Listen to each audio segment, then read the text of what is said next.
Hi, Jason Kalish again for Dance Teacher Web, and I'm going to be teaching a little step that I just now named Shuffle Blur.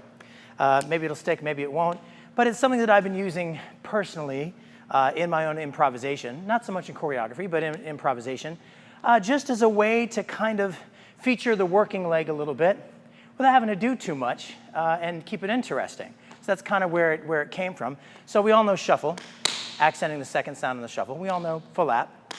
Or in this case, it's going to really, if you really want to get into nomenclatures I don't really care about, but you could say it's a slap because we're not fully changing the weight, and it's more here. So shuffle and slap, or shuffle and flap if you want to fight about that later.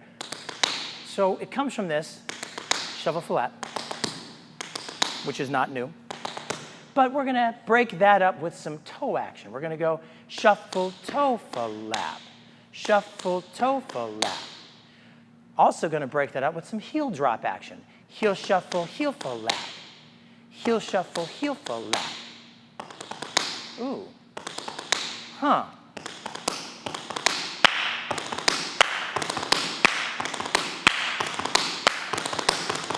So what's nice about that is it really doesn't come from a hard muscular push. This is if you're more advanced. It really comes from a relaxation, and I know Gregory Hines was very adamant about this, said that, it gets into his body to a certain level, and then he starts to get relaxed. He starts letting go of the muscular labor of the thing, and you allow the technique to do the work for you. So it's not laborious, it's not overly hard, but it looks effortless. And to make it look effortless, we have to relax. We instigate with passion and purpose, mostly with the way that I'm communicating my center through my hip socket and my supporting leg. So I'm really balanced here. Look at me before I start the step. I'm kind of leaning, right? I'm lunging left. I'm not really here, although you could be there. But it's a little more interesting to get grounded into that foot. Now, if you want to add a toe in there also, this can also be kind of interesting. Heel shuffle, heel toe, heel flap. Ooh. Heel shuffle, heel toe, heel flap.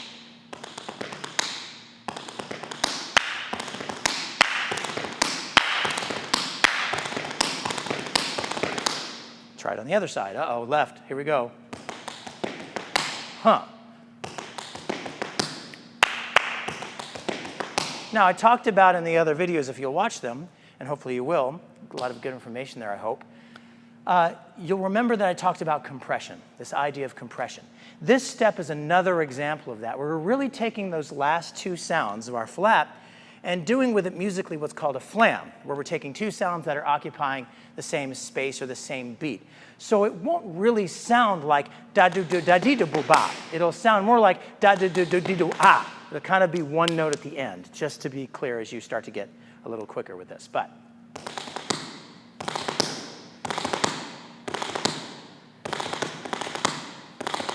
adding in the toe.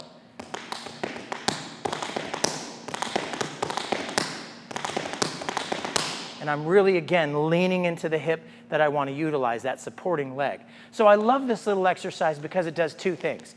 It makes us guarantee that as dancers, we've really been utilizing our supporting leg as a supporting leg, balancing all of the weight of our body, and also isolating that working leg so that it has independence, independent movement, independent rhythm from the supporting leg. The supporting leg is giving us our little downbeat, our little bass beat with the heel drops, and the working leg is doing all the busyness with the shuffle, the flap, and the toe back, and what have you.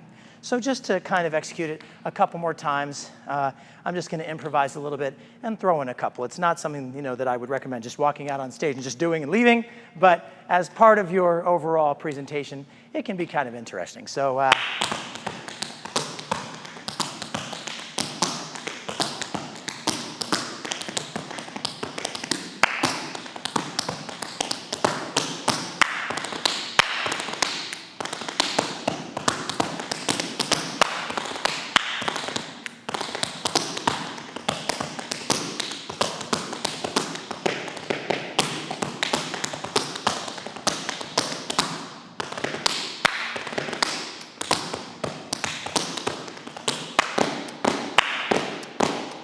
So on and so forth.